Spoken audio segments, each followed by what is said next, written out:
Hi. Now that I can stand still, thank you all for your patience. Thank you all for being here. It means a lot to see the audience full. Welcome to It's the Little Thing Storytelling Night. If you didn't know already, the show that you see up is called It's the Little Things. That's the prompt. The artists were given free rein to interpret that in whatever way they wanted to. And I'd say with some pretty spectacular results. This is also in partnership. Thank you. This is also in partnership with the Toy and Miniature Museum. Appropriate, right? They've got their small work show coming up. Is it October 25th? That's the opening reception. Yep. And it's local artists go miniature. I had a lot of fun helping out on that end too. So please, if you can make it, stop by. It's going to be a beautiful show. I'm going to introduce our MC, who technically introduced himself, but not as good as I'm about to introduce him. Hold on, I'm short. Luke Skippy Harbur is a multidisciplinary artist whose project, Music by Skippy, curates custom arts experiences for multi-generational audiences. Through songwriting, beatboxing, and various sound-producing skills, he tells stories celebrating identity and combating isolation. The Overland Park, Kansas native is based out of Kansas City, Missouri to express his mission. Performances promote safe havens for authenticity. Since 2022, he's written, produced, and published over 60 songs and sold over 1,000 tickets to 10 original productions. Whoa. Boy's been busy.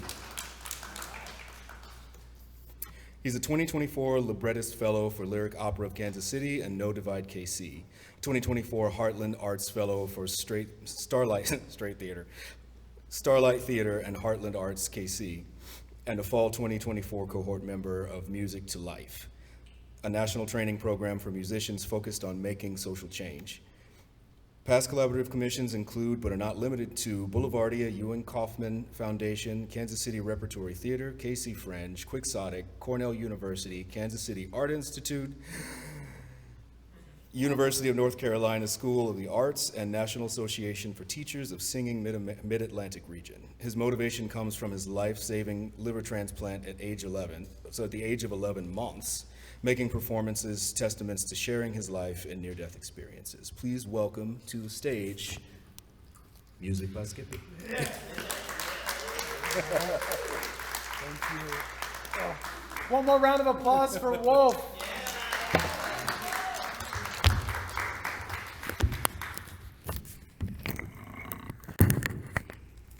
Wolf, I will never shy away from hyping up someone who gives artists opportunities that they wouldn't get otherwise.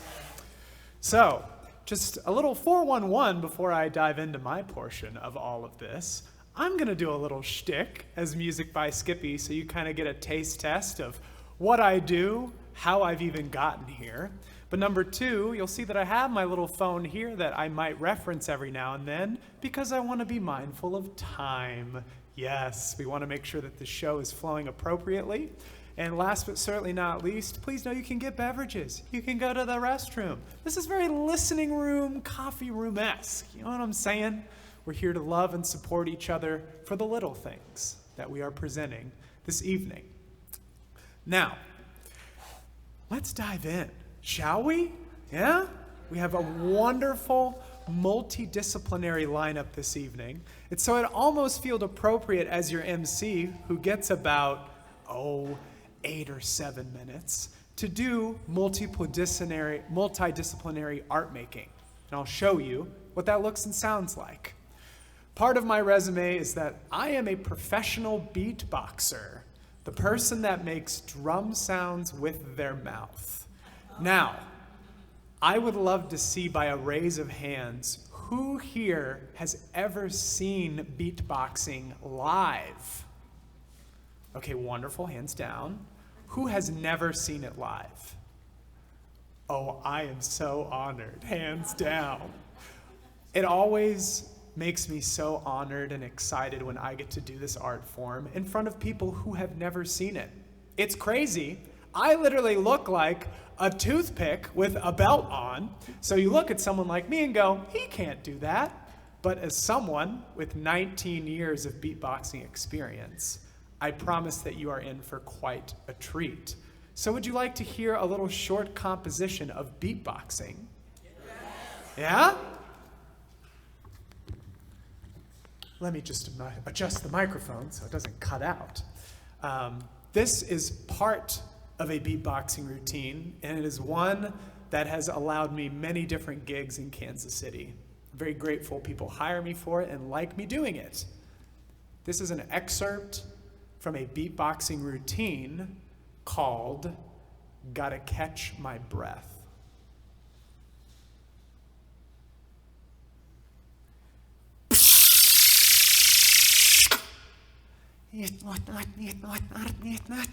Yow, skippity skip.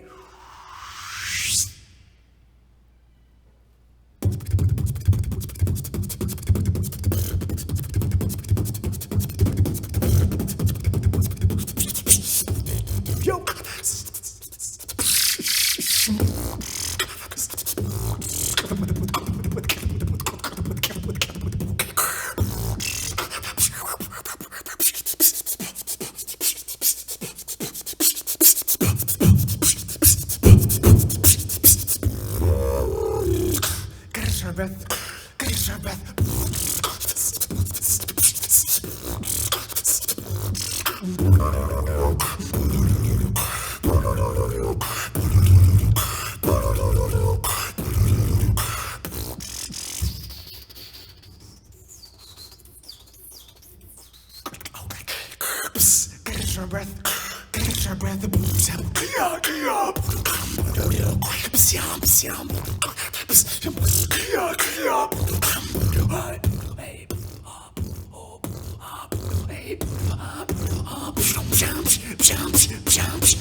Thank you all so much. I know!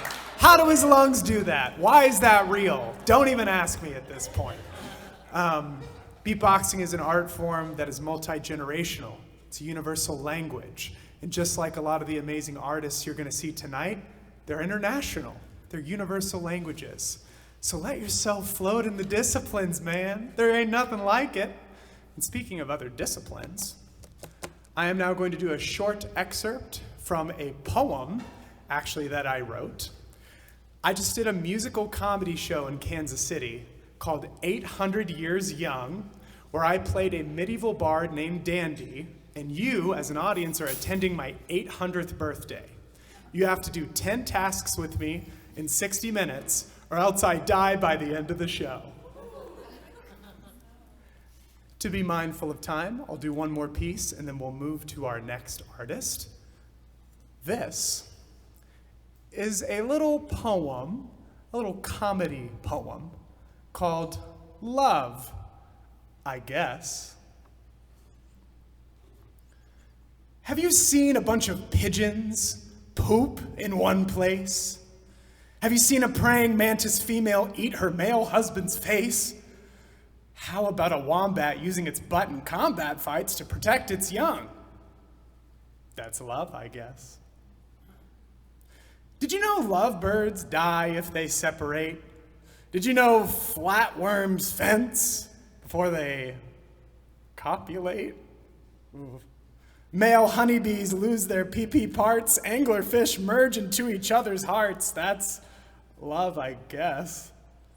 It's a weird poem, isn't it? Giraffes neck fight to impress the lasses. Sage grouse drastically shake their bums.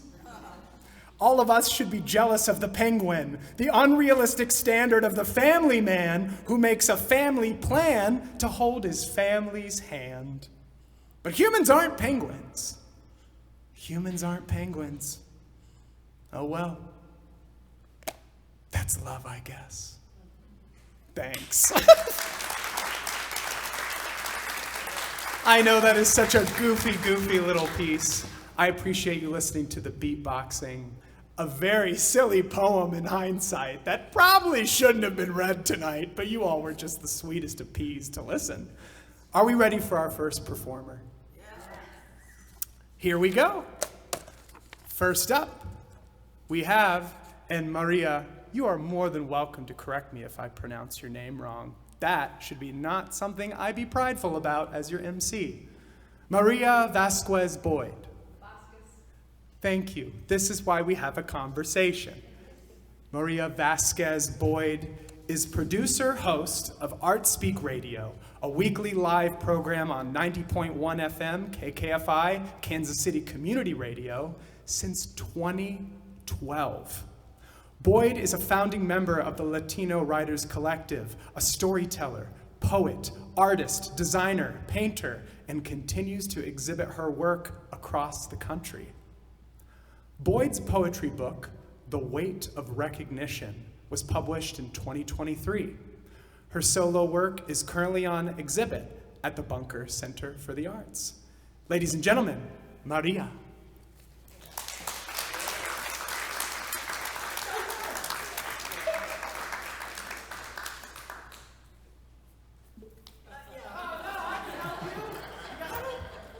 Thank you. Lady? First of all, can you hear me? Yeah. I want to acknowledge our ancestors, thank them for being here today with us. I want to thank Interurban Art House, Wolf Brack. I would also like to thank my granddaughter, Luna, Barry Lee, who provided music for me, and the words by Jacqueline DiBaro. During this performance, I invite you to close your eyes. I'm going to go around the room and I'm going to bestow a special blessing on you. If you'd rather not be touched, please just give me some indication and I'll move on. Thank you.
Time.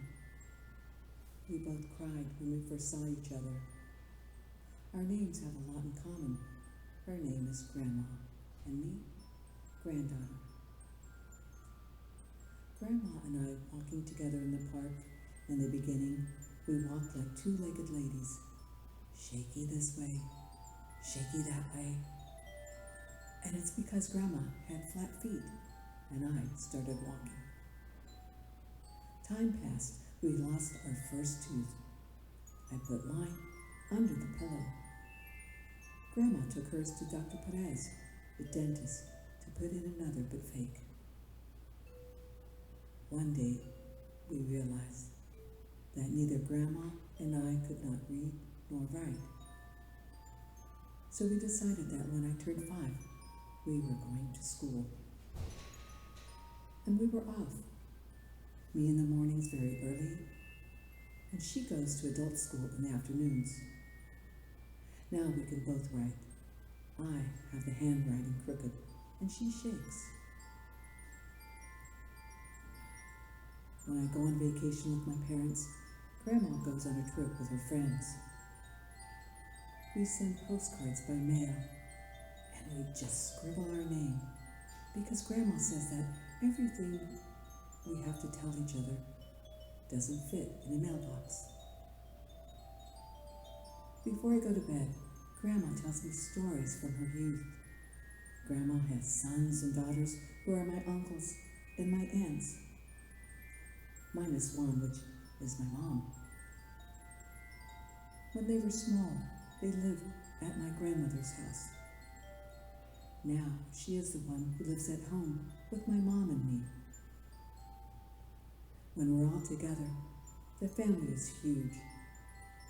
She cuddles and spoils us. She says all the years have gone by. She grows longer arms so none go too far. I grew up too, my arms and my feet. One day, Grandma woke up very tired, and she said she no longer wanted to eat because her mouth hurt of chewing for so many years. She wanted to go on a trip with no suitcase to look for Grandpa, who was the only one I couldn't hug. You're going to hug him and come back home to us, I said. No, my dear. I want to go with Grandpa to be together again, said Grandma. I don't know why, but I really got sad and cried. And if a granddaughter cries, Grandma cries too. From that day on, Grandma didn't want to move out of bed. I snuggled up right beside her, and I told her about when we learned to read, of her trembling letter, of her long arms, and of my huge feet. She closed her eyes and I hugged her. We spent several weeks like this, and at lunchtime, she ate her first bite of a potato. She then took a scoop of soup, and then two. One morning, when the sun rose, she got out of bed, and we went out for a walk in the park together. We walked slowly like two-legged ladies, wobbly here, wobbly there. Her because her legs were so skinny and flat feet, and me because I was accompanying her steps between kisses and hugs.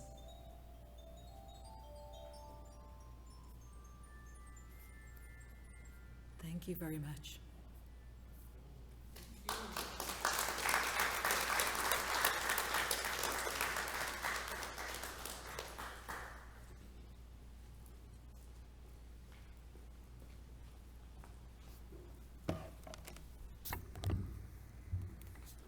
I must say, oh, yeah.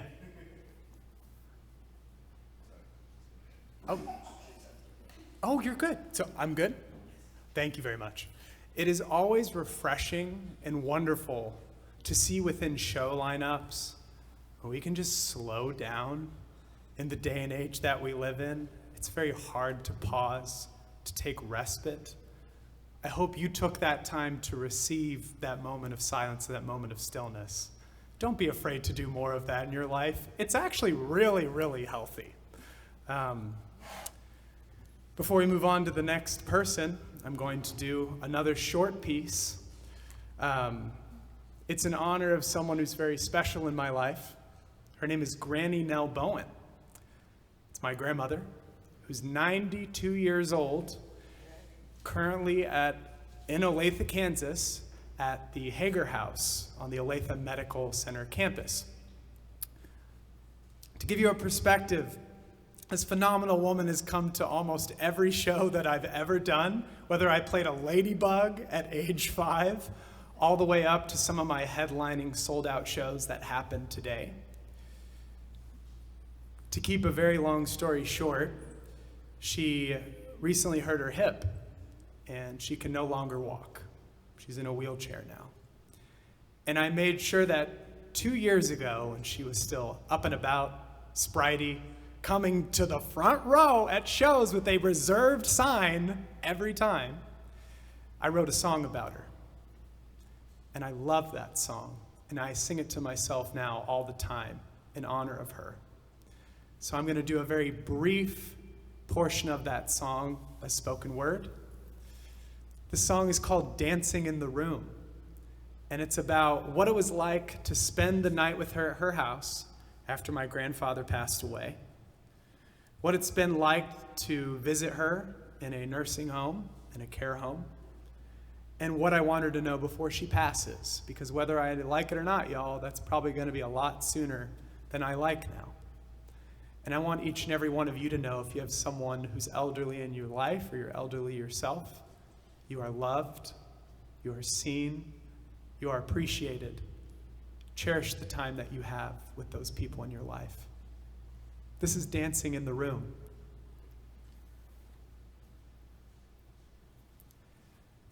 Saturday night, it felt just right.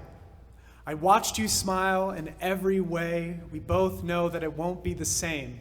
Sunday morning, you and me, cooking up cakes with a bit of ghee. So much music, so much glee. The beats in the batter flip our problems upside down. You make my little heart vroom. We're dancing in the room. The weeks keep passing, still see you there. Meeting all your new friends, it's starting to be a new end. Conversations, snacks, and laughs. I'm glad to see your spirits high, and I'm glad to know they don't run dry. But time and patience tick our problems on and on. You make my little heart vroom. We're dancing in the room. Yes, I know you'll be gone. No memory feels wrong, because we lucked out that we got this time together. So, Granny, when I must say goodbye, know you taught me so much about how to grow and say I tried. And also how to cook pretty well. Although I'm not the best chef, you let me burn through every turn on your skillets. And when I feel blue, I'll always know that Granny loves you. You make my little heart vroom. We're dancing in the room.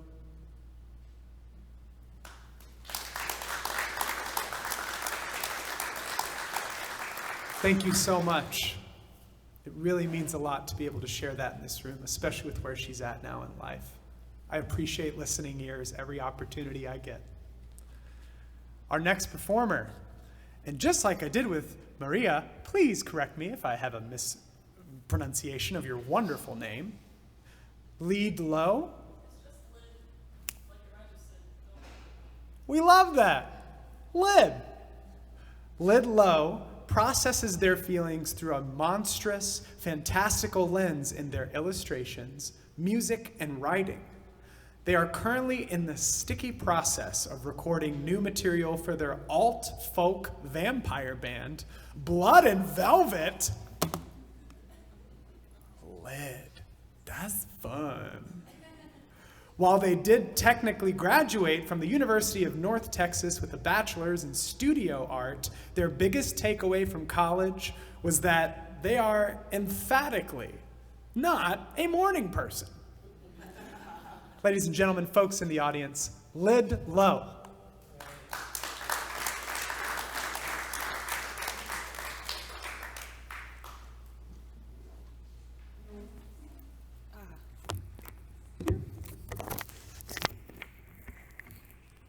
All right, I'm going to do a short story and then a song.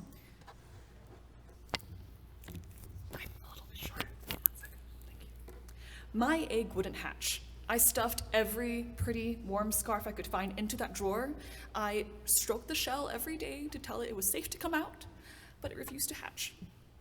I never believed in Santa or the Easter Bunny or the Tooth Fairy, but I tore through every fantasy book the library had because that was the only sustenance I knew. I wanted so badly for magic to be real, which is why I decided at 8 years old I was going to hatch a dragon egg. Just decided this. Let's take this off. Okay. I never, we moved a lot when I was a kid. about all the houses I lived in, this one desk stood out to me because it was built into the wall, so I couldn't run away. But also, it was the perfect blanket fort because it was just secure and wouldn't budge. You just drape the blanket over and ta-da, you had a fort. Also, all the cupboards were so tall, I had to stand on tiptoes to reach all the shelves, which meant it was a great hiding place for homework I did not want to do. And most importantly, it had two really special drawers. One was right under where I'm supposed to be studying, and it was just the right depth to hold open a storybook, which is what I wanted to be reading, not everything else on my table. And so when my mom came in, I could just really sneakily just slide it closed. I'm like, yep, I'm studying, everything's perfect, don't worry about this. And also to my left was the secret drawer. The secret drawer was on the left, it latched with a really good click sound, and it could lock, and it was also really deep. So that was naturally where I put my diary, and also where I tried to hatch my dragon egg. It didn't matter where the egg came from, okay, it came from the fridge. But I needed magic to be real because at 8 years old, I had my first migraine because my mom was really trying to get me transferred to a prissy private school, which meant I had to study every day for 10 hours after school. And I had to get my grades top 1%. I needed magic to be real because even when I held the Garfield phone to my brother's ear under our blanket fort and pretended we were spies, I could still hear our parents yelling. I think a lot of people grow up waiting for that spark of magic, at least for a good portion of your life. We all wait for something to happen, to tip the scale over, and just slide everything in your mundane world into something fantastical, which sounds a little bit like psychosis to me. So when someone says magic, most people think bunnies or wizards. But by the time I had sprouted from shortest kid in class to taller than my mother, I wasn't thinking bunnies anymore. I was thinking more of 3 a.m. At 13 years old, I found out that if I stayed up past 3 a.m., the world started to get a little bit weird. Any shadow in the corner would start to twitch, and something about that struck me as very wrong in a way I couldn't explain to my parents, so I would just hide under blankets, make sure none of my toes, my fingers, my nose was sticking out of the blankets, and just wait for it to be over. And it became harder and harder for me to walk home at night. It became hard to go to the bathroom if the light wasn't quite on yet, or walk under shadows of trees. When I started going to college, being up past 3 was just normal, which meant the shadows were doing a lot more than twitching at this stage. The first time I saw it was outside my art building. I was walking with a friend, and the shadow just peeled itself off from the side of a sign and had 2 legs. And I was just watching in horror, walking towards this thing, and it has a torso, it has a head, and the head turned towards me. And all I could think of at that moment was, I should probably sleep more. Because at this stage, I was too busy being tired, too busy being serious, too busy being an art student, or whatever else I thought was so terribly important that this moment, that should have been my tipping point, was just another night. And I was too stressed to be really afraid.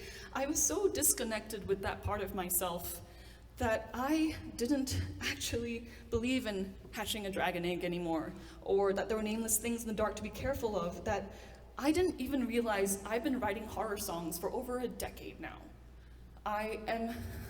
Because horror has such a strange compartment in my brain, I dodged every horror movie, every trailer, every mention of Halloween because I did not have time to process my fear. Because that was a giant thing and it had to stay in a box because we had things to do. But for some reason, I was on an 8-hour drive on I-35, binging an entire horror anthology series, and it clicked in my brain that I write horror. And I have been doing so for 10 years. And I realized that there's an entire community where my creatures make sense, and that gives me so much joy. The idea that what those authors do for my brain, it's something I can do for other people, and it makes me love what I do again. So song, storytelling, and art, all of it is creating reprieve from reality. Little escapes where we can all be honest about monsters, where grief and rage are colors we are fluent in. It is a place where chicken eggs could be dragon eggs, and shadows can have legs. It is a lens through which we can look at our cruel world and we can find little pockets of solace. It is a strange and modest thing, but I think it's magic. And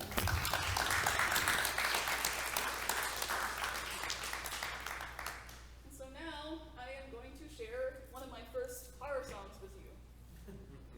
Excuse me while I set this up real fast, I didn't want to take up the stage. So, this is a song called Mad Mad Maggie, and it is written about a woman who's going to die. She lives in a village and no one believes her Because every night she says that there's a man coming to get her. And everyone just says, Maggie, there's nothing there, you're crazy. But she says, no, there's a man coming to get me. So yes, this is, I don't think my guitar is coming through the speakers, but that's okay. We'll just do it the old-fashioned way. Whew. Thank you for bearing with me, you've been lovely. So this one's called Mad Mad Maggie. It's about a woman who's going to die.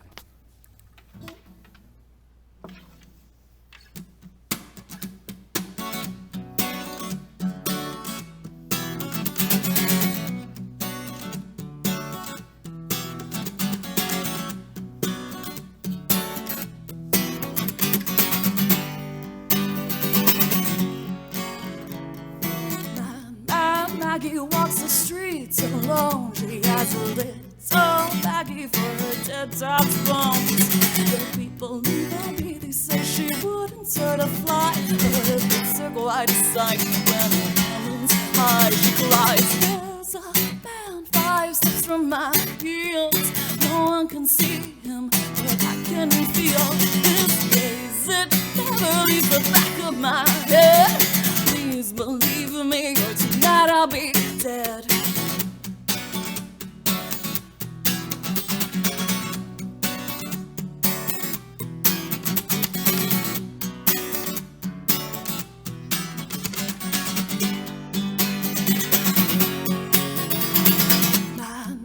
Maggie was such a pretty thing. Other girls would envy how her dark eyes gleamed, and the nightmare ate her up as bad as mad shell that looks out at the world and sees nothing but hell. She cries. There's a man 5 steps from my heels. No one can see him, but I can feel his gaze. It never leaves the back of my head. Please believe me, or tonight I'll be dead.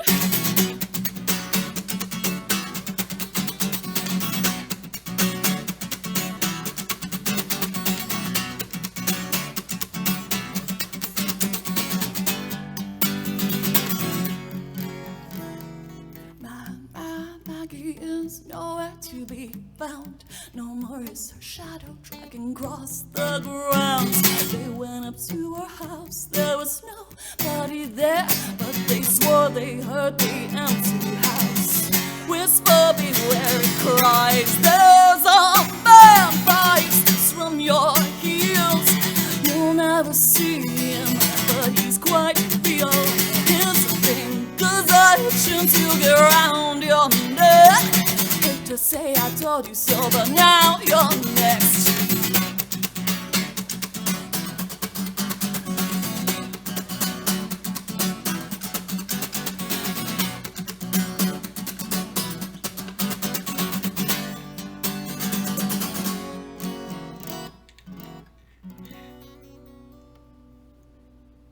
Thank you.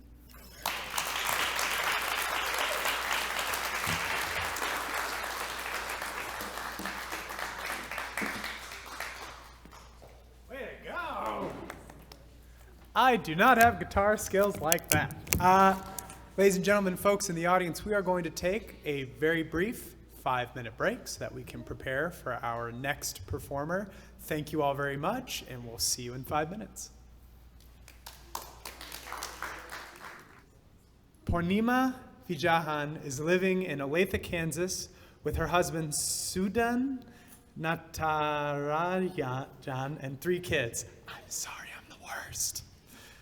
She has a high school senior, a middle schooler, and her youngest is 18 months old. That sweet little girl in the back. So cute. Okay, sorry, I know we're distracted. Please run the show on time. Purnima started their dance journey by learning dance from masters since the 1st grade. She's been focused on Bharatanatyam, a classical dance form from the southern part of India. She's participated in many school dance events in India, and as an adult has performed all around Kansas City, including a solo performance at the Nelson Atkins Museum in 2016.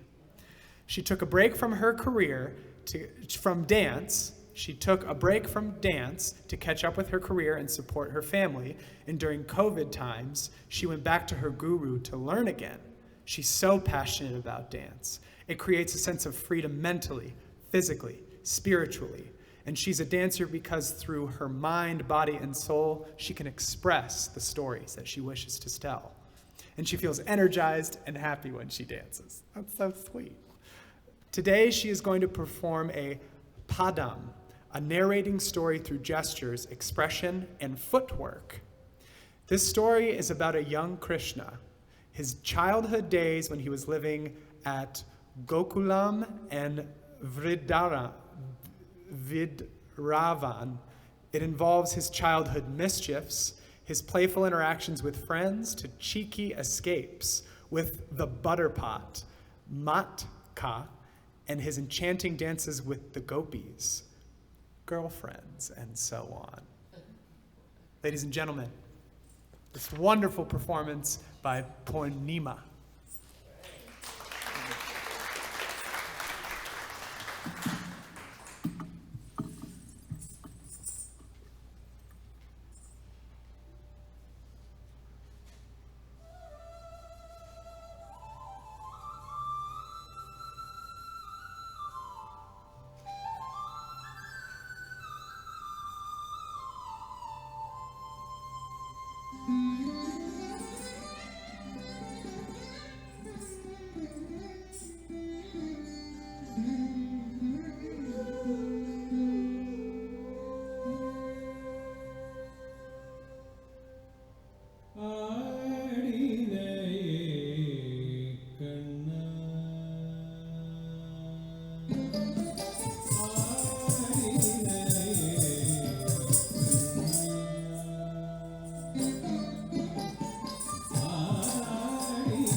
My wonderful mother was a dance studio teacher for 25 years.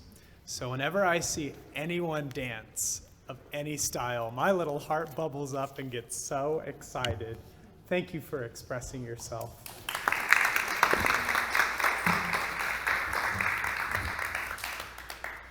Up next, Natasha Ria Elskari. Natasha Ria Elskari is a writer, performance poet, educator, Kansas City Art Institute instructor, and director of the UMKC Women's Center. She is also a certified life coach, editor and publisher for established and new writers. In addition to her 6 books, her poetry is published in anthologies and journals.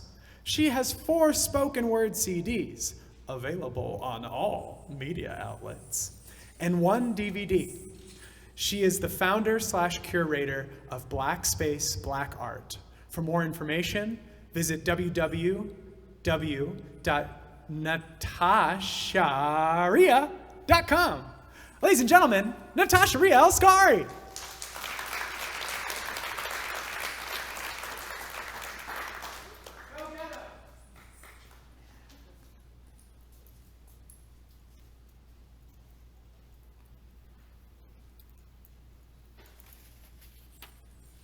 Hello, everyone. Good evening. So wonderful to be here with all of you.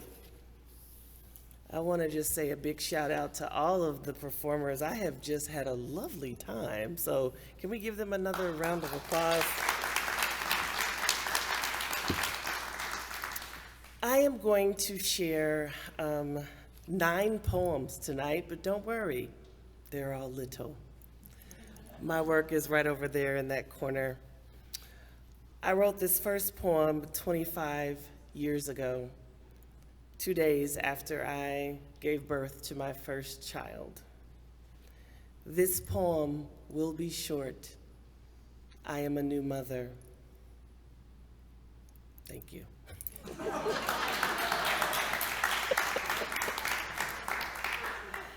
Y'all can loosen up some. All right, and so the other poems that I want to share, I'm really interested in the work of women, and I am so excited that I am a newlywed again, and I just say keep getting married till you get it right. So I think the second time is definitely a charm. And one of the things that I was talking to my husband about, I said, I don't think that people think about the invisible tasks that women do, the invisible things that we make happen. And so I just tried to capture those moments. These are not necessarily autobiographical, but I feel like any woman who has been a mother or a wife or cared for others, which is all women, I think you might be able to relate. Woman's Work 1, the dirt in my nails, the lint between my toes, the sweat between my breasts, must live there one more day, 'cause I got shit to do. Woman's Work 2, the dishes in the sink birth the laundry, birth the scum in the shower, birth the dust bunnies, and steal the sleep of women. Women's Work 3, appointments, espresso, programs, crackers, Zooms, leftovers, meetings, wine, conferences, Xanax, repeat. Woman's Work 4, sleep or make love, rest or make love, errands or make love or pass out.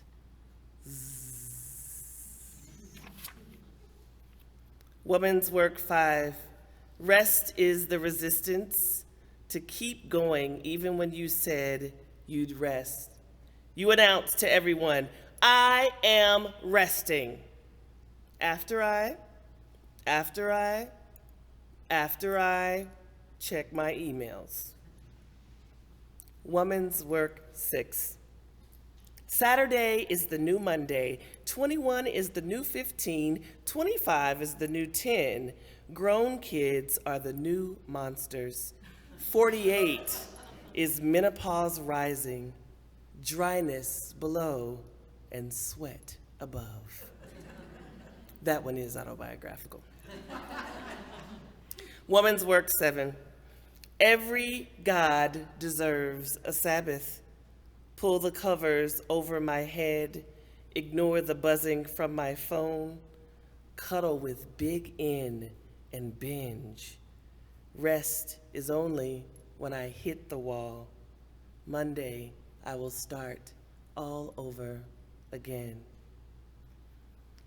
And then my final poem is, I am currently in a very interesting space of like celebration and grief. My husband is on his first national tour. We've never been away from each other more than 2 nights, and now we are 30 days into a 47-day stretch. And it is so horrible, and yet the house is so clean. What I miss most since you've been gone for 30 days, taking out the trash, making me tea when I sniffle, pouring a glass of water, and then pouring another. The way you look in the kitchen, noticing the growth of our tree, the way you touch my tiniest crease, the smell of your cologne, how you touch my feet. It's the little things, the little things. Thank you.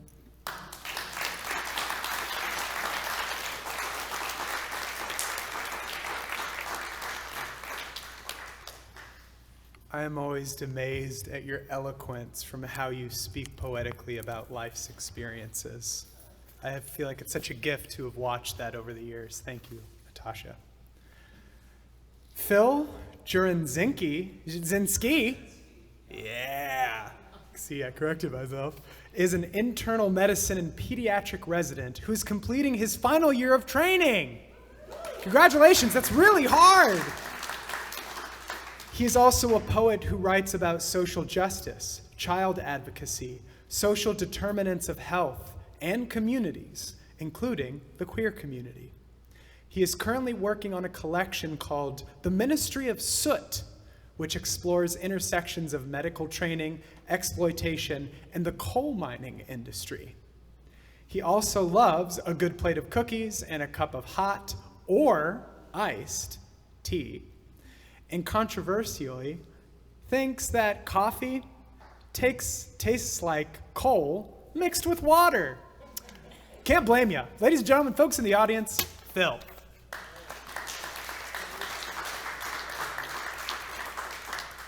Thanks, y'all, and thanks for having me. I appreciate it. So, as I mentioned, I'm a pediatric and internal medicine resident. A resident, for anyone who doesn't know, is basically a trainee doctor. We do a variable amount of time after medical school to, can you hear me better? That's better, okay. Tall. Sorry, I am a little on the taller side, there you go.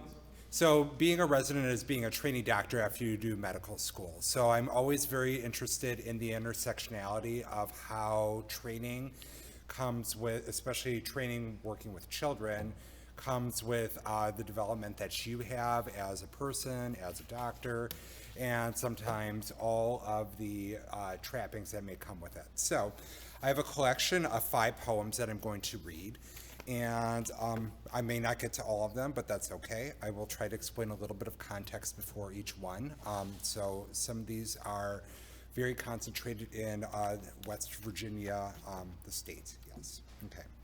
So this one is called Peacock Coal. We emerge, iridescent and fresh, unoxidized, vibrant from mining school, rainbow arrayed, unspecialized, not confined to a rank, a sacred phenomenon where trainees' eyes adjust to the drifts. In the mind before the feathers fall, dull and gray, unexpected beauty, before the ash, maybe short-lived, at least shining, blending, bounding, for a flash of moments. Thanks.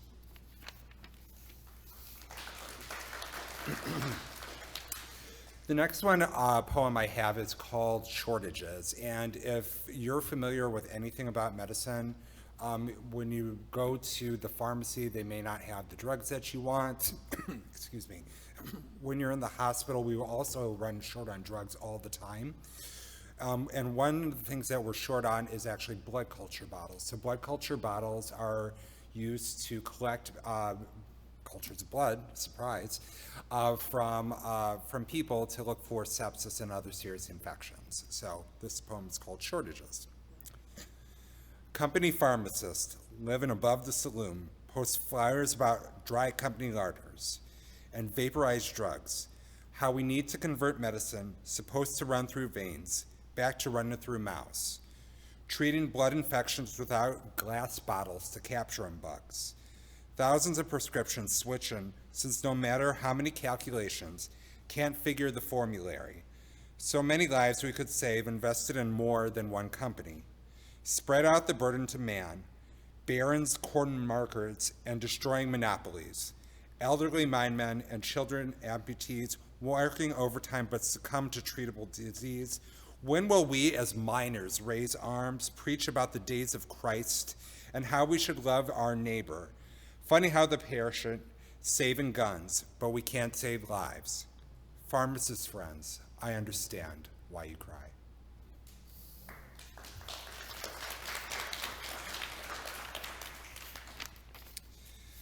So this next poem is called Door Tending.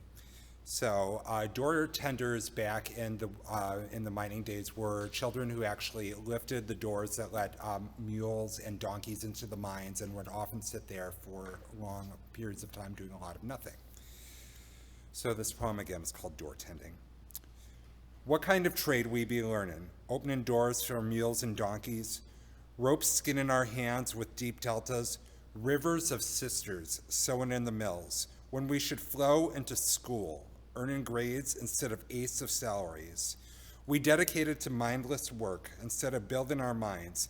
We trappers trapped ourselves in company orders, standing in 50-degree mud banks, sharing lunch with rats, no human folk to walk by.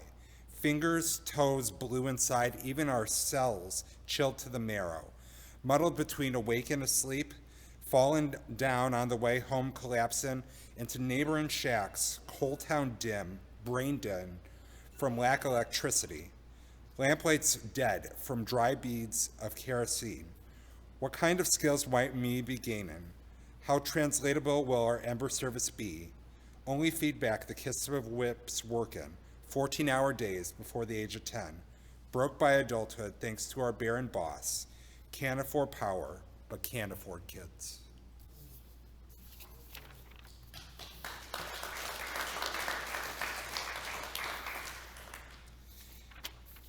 And I think that my last one will be a poem called The Widow Everlasting. So this is in honor of a Jessie Lee Testerman Hatfield Perry Jennings. She has a lot of last names. So she was actually married 4 times, and she was married first as a child bride. So I tried to speak through the voice and through the eyes of her. So The Widow Everlasting. Barely was 18 when the mayor courted me. Jeweler's eyes focused not on the life we had, nor our son Jack, but another union unspoken in the village. What a slut his mistress was, claiming him totally from me. Mine, he was mine. My wedding gown burns at the seams. I tunnel my fingers through the darkness, darkness, darkness, and empty. The sheriff, the only one who wanted justice for my bloody past, told me I was the summer snow in Matewan. Beautiful, fragile, rare, worth protecting. Too soon, Sid was shot to soot. His brave, sordid chimney brick dreams, wired brush fresh, bleached, faded, and gone. Hope for normalcy fainted in the broad daylight. Woke up a widow again the next morning. My reputation joined my dead husband on those McDowell courthouse steps. My girl had stripped twice by the age of 20. Rumors ran objectively, crumpling my glass spirit like a lens kissing a slide. Suitor 3 proposed and tabloids magnify me like bacteria in a petri dish. How Sid killed the mayor to marry me, how my destiny was to birth sons and daughters on the uterine colony agar of some stage trooper, though he barely touched me and wanted to sleep with the unrest of Cole instead of rest by my side. 3 months divorce, I chiefly complained in your upstairs office. Doctor, doctor, doctor, why does love abort me? Why do I need marriages of convenience for everything? Why do the newspapers slander us? Sally and I advertise ourselves with smiles, our insides blacked out darker than our gun-widow gowns. Doctor, doctor, you know the feeling, since you are a product of misconceptions, have been aborted from love and community. Mountain girls like me are lions. We don't cry. But husband 3, 18 months after breaking my virginity, why are the men I loved more devoted to their work than devoted to me? But such is my identity, a phantom of the 1920s, a woman of the era, breathing in the coal, in and out of the community. What will this widow everlasting story be? My legacy will be for women to be more than mothers and wives, where ain't no patriarchal suffocation for having her own occupation, where we work the mines, put in a day's work, don't need to depend on no man to survive, where we can rear our kids on a fair salary, where I am known more than the woman I am and not who I married. Thank you.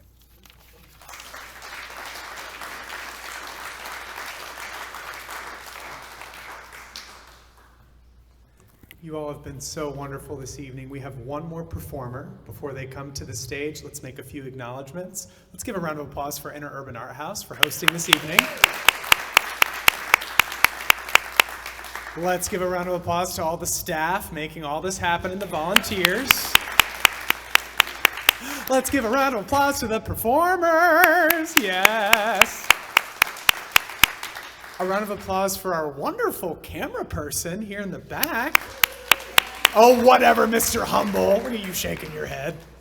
And then, of course, last but certainly not least, we have to thank all of you for being here to have an audience listening to this program. Thank you for taking the time. Could have done anything with your evening. You decided to come here.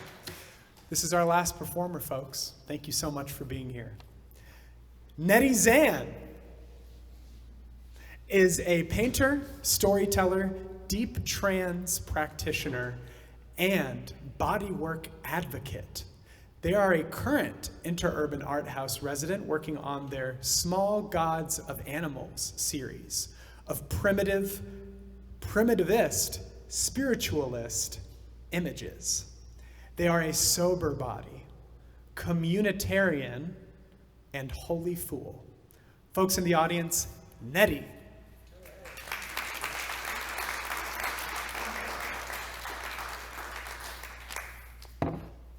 Thank you. I arrived with a gift. I have learned the trick of preventing the world from destruction. I learned it by word of mouth from some lineage which cannot be traced, but has arrived to me by breath, and body, and community. And it is this: every day, so long as one person in the entire world centers themselves, places their hands about hip height, breathes in and breathes out, breathes in and breathes out, as long as you like. This motion, called tending chi, or calming the water, or tending energy, as we smooth the wrinkles and the rough from the connective tissue of all of us. So long as just one person does this, we prevent the world from destruction.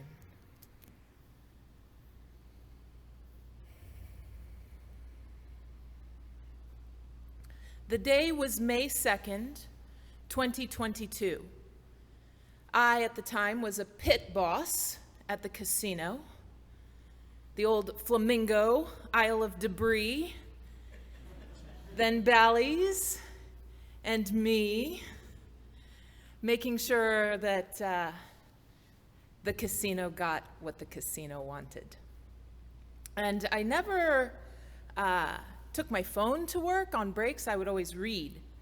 But this one day, May 2nd, I don't know why, they have a little computer there. You can look at the internet. And for the first time, I look at the computer. It's after midnight. I'm on my lunch break. And I click to Reddit, front page. It's just the plain page. I'm not logged in. And the top story, a leak. The Supreme Court has leaked the papers that will overturn Roe v. Wade. And I didn't think I cared that much, to be honest with you. I wouldn't have that day called myself an advocate of sorts. I mean, everything's fine, right? And unsurprisingly, I just began to weep. It was unfathomable. And I'm looking at the screen and I'm weeping, and this wonderful, lovely man I work with, who knows what it is to lose a child, is concerned. He says, "What's wrong?" And I look at him and I said, "The Supreme Court is going to overturn Roe v. Wade." And he said, "What's that?" And the face I made at this man was animal rage. I'm already weeping, snot, phlegm, and then just pure rage. He took a step back. There was danger there. I felt myself capable of violence. Tend energy. Calm waters. Protect the world from destruction. Was I to destroy this man for his ignorance? I went back downstairs where no one else knew what was going on. A respite. I went home, 4 a.m., couldn't sleep, couldn't do. My mouth had no way with words. My body was inflamed. Nothing could bring me solace. I was powerless. I felt like so much trash, thrown, disregarded, untended. Wasn't someone supposed to be watching out for me? I wanted to draw, but every canvas was pristine, white, hopeful, promise. I wanted to write, but all the words were just more animal gutterings, rage. I looked around my room for trash. Some trash like me that I could draw on, put a mark to, spend time, tend energy. Some way to find my way through, to go on the next day. And this book was there. It's a bunch of blank pages wrapped in leather. It's very pretty, actually. But inadvertently, in a project gone awry, I had ruined every single page with markings which no longer had any meaning or relevance. And nevertheless, I had kept it around because it was, something beautiful that I'd destroyed when I didn't know what I was doing. And I just thought of it as trash. And so I said, okay. And I tore a page out from the book. Because it's just nothing like me, like my value to this country. That's how I felt. And I drew the rage. And I drew the rage. And I drew the rage. And every day when I came to work, I drew the rage. And I didn't yell at anyone, and I gave no more animal faces. And I drew the rage, and I tended energy. And I protected me from destruction, because that's all I had. And then, June 24th, it's official. I needed my book more than ever. Trigger bans. Everything changed one day. Bam! All these states, including Missouri, were ready for this day. In a way, I was unprepared. Illegal, illegal, illegal. My body. Illegal. My choice. Illegal. My worth.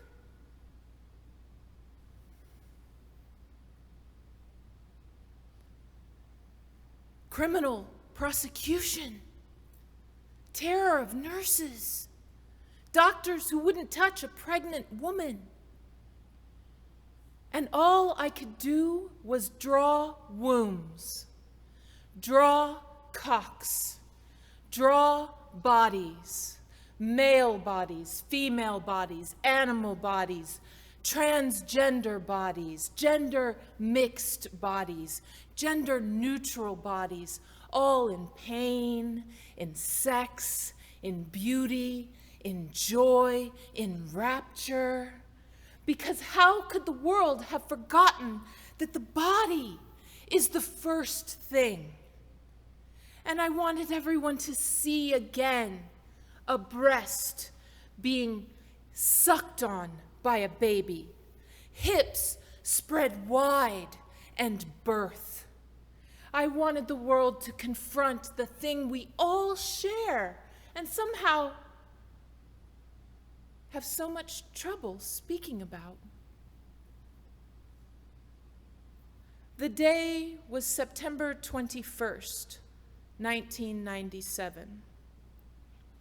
I found myself in the midst of an unplanned pregnancy, 21 years old, with a man I had been dating about 3 weeks who was 25 years older than me, and to be honest, a bit reeked of violence, which turned out to be true. And I had never thought myself a person to have children. I'd always said that was a hard no for me, that I would make the difficult choice were I to find myself with child. So I went to the clinic September 21st, 1997. And for the first real time, I sat there and really thought about what I wanted. Not what was happening to me, but what I wanted. And something started, a smile. And I thought, you know, this is a one-time thing for me. This is a fluke. And I bet there's nothing this child could do to me that is worse than how I feel right now, having been so unprepared, having not taken care of myself like I knew how to do. And that moment was my choice. And what was an unplanned pregnancy developed a plan and became planned. And I made a choice of my own to have this child and to raise this, what would be a son. And the joy, imminent, but crucially dependent on my ability to take ownership with joy and confidence. We didn't know he was a son until 15 years later, when he nonchalantly sat next to me on the porch and said, "Mom, you probably already know this, but I'm a boy." I most certainly did not at all, but it felt kind of nice, like he really felt I knew him very well.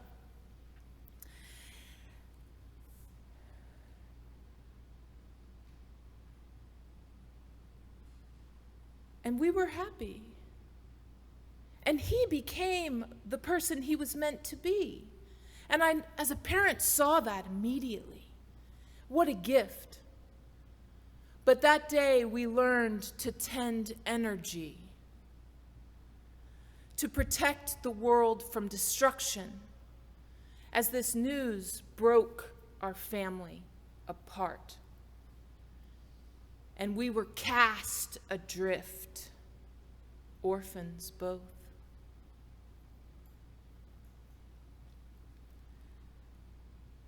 Trigger bans, criminalization, Missouri at the forefront. What was a dripping faucet of anti-trans legislation became a fire hose, and still is, if you're wondering about today. And my son, now a decade, transitioned. His adult health care being questioned every day, his being threatened, attacked, first mine, now his, again, so much trash thrown away. Feeling thrown away.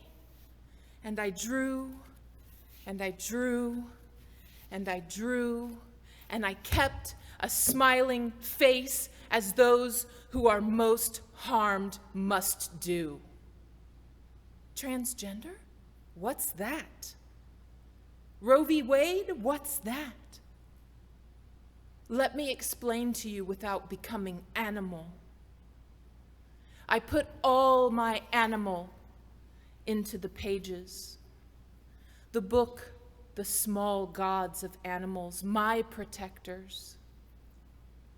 My son, I called him. I said, I've made a plan for expatriation when it gets too bad.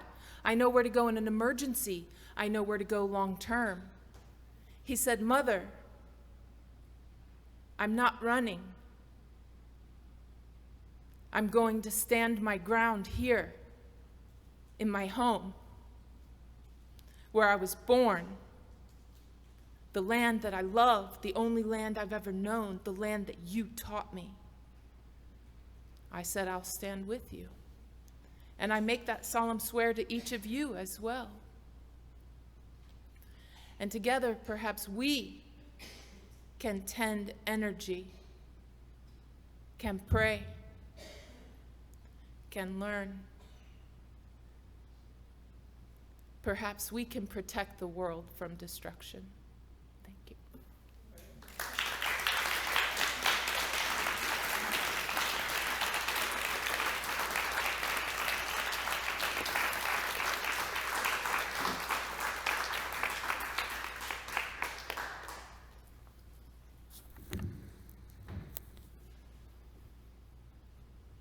From pages to dances to words of poetry and song, really I encourage each of you to think about the little things that affect your life. It's the moments that make the memories that matter. Own your memories, own your moments, own the little things. Thank you for coming. Get home safe. And until next time.